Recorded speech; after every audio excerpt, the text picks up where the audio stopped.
এই পটল চিংড়িটা একবার বানিয়ে না খেলে এর টেস্টটা আপনি খুবই মিস করবেন। বড় সাইজের টাটকা পটল আর চিংড়ি আনা করিয়েছি বাজার থেকে। নমস্কার বন্ধুরা, অল্প জানি চ্যানেলে সবাইকে স্বাগত জানিয়ে আজকে বসলাম পটল নিয়ে। এই পটল দিয়ে আজকে একটা নতুন রেসিপি করে দেখাবো। পটলের দোরমা বা কোরমা তো অনেক খেয়েছেন, এবার আমি পটলের কোরমা দোরমার মিক্সিং করে একটা নতুন রেসিপি করে দেখাবো। তাই সম্পূর্ণ ভিডিওটি দেখতে থাকুন, রেসিপিটা দারুণ টেস্টি হবে। তাই প্রথমে আমি পটলের গাটাকে একটু ঘষে হালকা করে খোসাটাকে ছাড়িয়ে নেব। সমস্ত পটলের গায়ের খোসাগুলো হালকা করে ছাড়িয়ে ভেতরের বীজগুলো বের করে দিয়েছি। আর নিয়েছি কিছু মিডিয়াম সাইজের চিংড়ি মাছ। চিংড়ি মাছগুলোকে আমি ভালো করে বেছে ধুয়ে নিয়েছি। চিংড়ি মাছ কিভাবে বাছতে হয় আপনাদের তো জানাই আছে, তাই আর নতুন করে বাছা দেখালাম না। চিংড়ি মাছটাকে প্রথমে আমি নুন আর হলুদ মাখিয়ে নেব।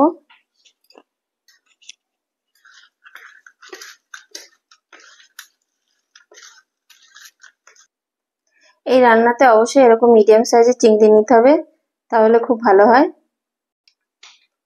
এবার গ্যাসে কড়াই চাপিয়ে আমি প্রথমে সরষের তেল নিয়ে নেব। আমি পুরো রান্নাটাই সরষের তেল দিয়ে করব, আপনারা চাইলে সাদা তেল দিয়েও করতে পারেন। তেল গরম হয়ে গেছে, এবার আমি চিংড়ি গাছগুলোকে হালকা করে ভেজে নেব।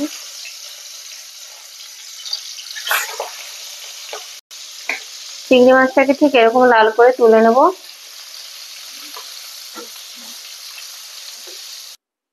একই রকম ভাবে বাকি চিংড়ি মাছগুলোকেও ভেজে নেব।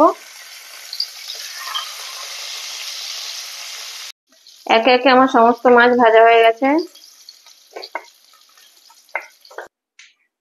গ্যাসের আঁচটা কম রেখে ওই তেলেই আমি দিয়ে দেবো কুড়িয়ে রাখা নারকেল।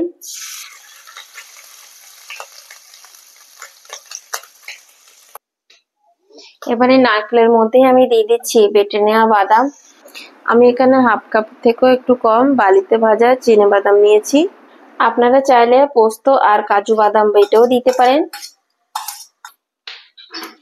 এই নারকেল আর বাদাম বাটাটা আপনারা যেই পরিমাণে পটল নেবেন তাতে কতটা লাগবে পুরো ভিডিওটা দেখলেই আইডিয়া হয়ে যাবে।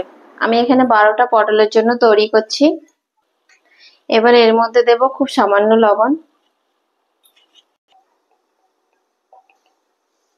এখানে দেব সামান্য একটু জিরের গুঁড়ো, আর দেব অল্প ধনের গুঁড়ো, আর দিচ্ছি সামান্য একটু লঙ্কার গুঁড়ো। এরই মধ্যে দিয়ে দেব সামান্য একটু গরম মশলার গুঁড়ো, আর দেব 1 চামচ আদা রসুন বাটা। এবারে সবকিছুকে আমি 4 থেকে 5 মিনিট একটু রান্না করব। তবে খেয়াল রাখতে হবে এই সময় গ্যাসের আঁচটা যেন কম থাকে। 4-5 মিনিট রান্না করার পর এবার আমি বাদাম আর নারকেলের পেস্টটা নামিয়ে নেব।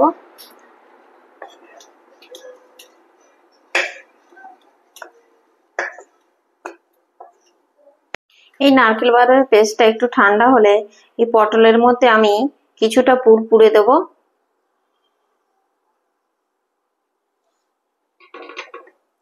তারপরে দিয়ে দেবো ভেজে রাখা চিংড়ি মাছ।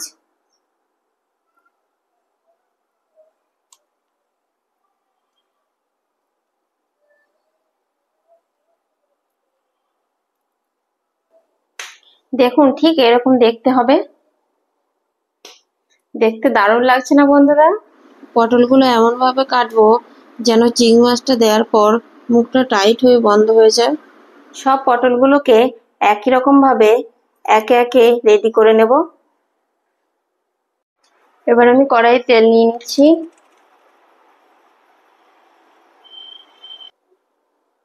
এই রান্নাতে চিংড়িগুলো কাটার সময় অবশ্যই কিন্তু লেজগুলোকে রাখতে হবে। তেল গরম হয়ে গেছে, এবার আমি একে একে পটলগুলোকে ভেজে নেব।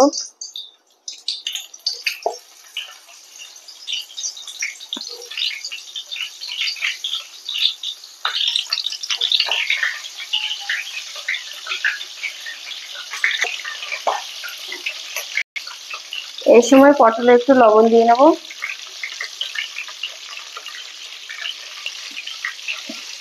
আপনারা আগেও মাখিয়ে নিতে পারেন।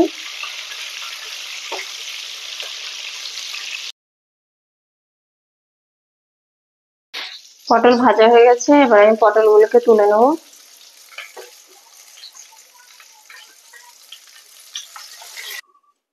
একই রকম ভাবে আমি বাকি পটলগুলোকেও ভেজে নেব।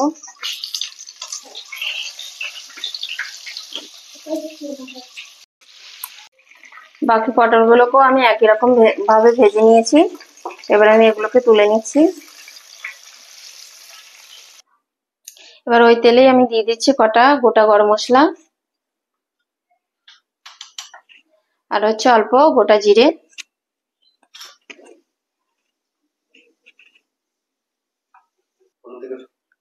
ফোড়ন থেকে সুন্দর হালকা গন্ধ বেরোতে শুরু করে দিয়েছে। এই সময় আমি দিয়ে দেবো বেটে রাখা পেঁয়াজ।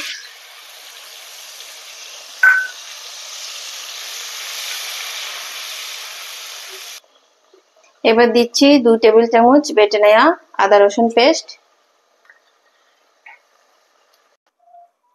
আদা রসুন পেস্টটা দিয়ে অল্প আঁচ রেখে আমি 2-3 মিনিট কষাবো। আদা রসুনটা দিয়ে 2-3 মিনিট কষানোর পর এবার দিয়ে দেবো টমেটো পেস্ট।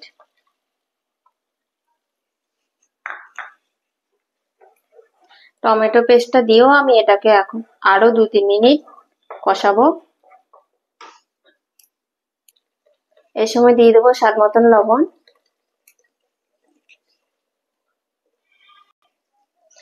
দু তিন মিনিট একটু কষানোর পর টমেটোর কাঁচা গন্ধটা চলে গেছে। এবারে এর মধ্যে দিয়ে দেবো কিছু গুঁড়ো মশলা।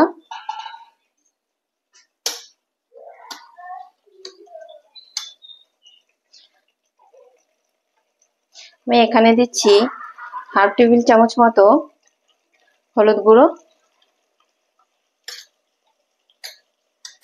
আর দিচ্ছি 1/2 টেবিল চামচ জিরের গুঁড়ো, আর দিচ্ছি 1/2 টেবিল চামচ ধনের গুঁড়ো। ঝালের জন্য দিচ্ছি সামান্য লঙ্কার গুঁড়ো, আর কালারের জন্য দিচ্ছি 1/2 টেবিল চামচ কাশ্মীরি লঙ্কার গুঁড়ো। আর এর মধ্যে দিচ্ছি কিচেন কিং মশলা।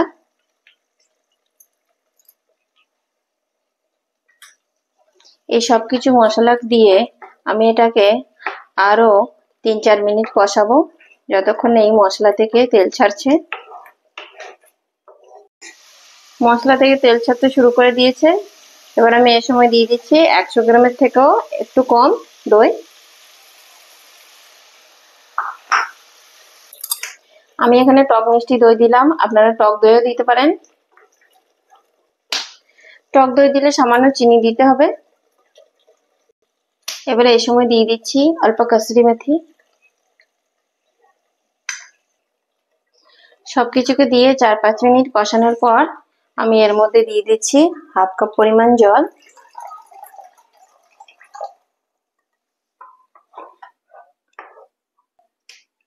জলটা আপনারা আপনাদের পরিমাণ মতো দেবেন। এবার আমি এটাকে ফুটতে দেব। তবে এটা খুব বেশি জল দেব না, এটা কিন্তু গ্রেভিই থাকবে। গ্রেভি ফুটতে শুরু করে দিয়েছে। এবার দিয়ে দিচ্ছি 2টো চিড়ে নেওয়া কাঁচা লঙ্কা।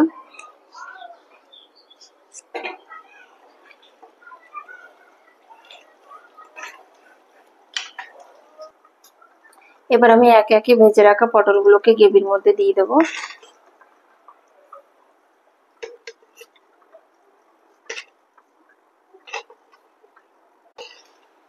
এইভাবে একবার বাড়িতে বানিয়ে দেখবেন, খেতে খুবই ভালো লাগবে। আর এই রান্নাটা যদি ভালো লেগে থাকে অবশ্যই কমেন্ট করে জানাবেন। কালকে আসছি আরো একটি নতুন সহজ ভিডিও নিয়ে, তাই আমার অল্প জানি চ্যানেলের সকল ভিডিওগুলো একটু সময় ধরে দেখতে থাকুন। পটলগুলো দিয়ে আর আমি বেশি নাড়াচাড়া করব না, গ্রেভির মধ্যে ডুবিয়ে দিয়ে এটাকে আমি ঢাকা দিয়ে মিনিট 5 রান্না করে নেব। এই সময় গ্যাসের আঁচটা অবশ্যই লো রাখতে হবে। 5 মিনিট হয়ে গেছে, এবার ঢাকনা খুলে দেখে নেবো এই মিক্স পটল চিংড়িটা কেমন হয়েছে। দেখুন খুব সুন্দর কালার হয়েছে। এটা দেখতে যেমন লাগছে খেতেও তেমনি দারুণ লাগবে। এটাকে মিক্স পটল চিংড়ি কেন বলছি, এটা না হলো কোরমা না হলো দোরমা, তার জন্য এর নাম রেখেছি মিক্স পটল চিংড়ি। তাই এই রান্নাটা অবশ্যই বাড়িতে একবার করে দেখবেন, খেতে ভালো লাগবে। আর ভালো লাগলে সাবস্ক্রাইব করতে ভুলবেন না কিন্তু। নামানোর আগে দিয়ে দেবো সামান্য গরম মশলার গুঁড়ো,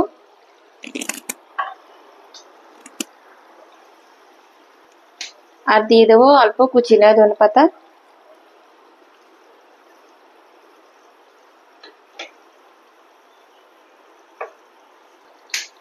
এবার হালকা হাতে একটু নেড়ে চেড়ে 1 মিনিট রেখে নামিয়ে নেব।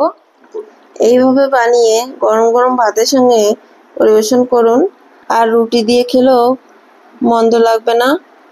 আর এই তরকারিটা যে একবার খাবে নাম না জানলেও মাঝে মধ্যে আপনাকে রান্না করতে বলবে।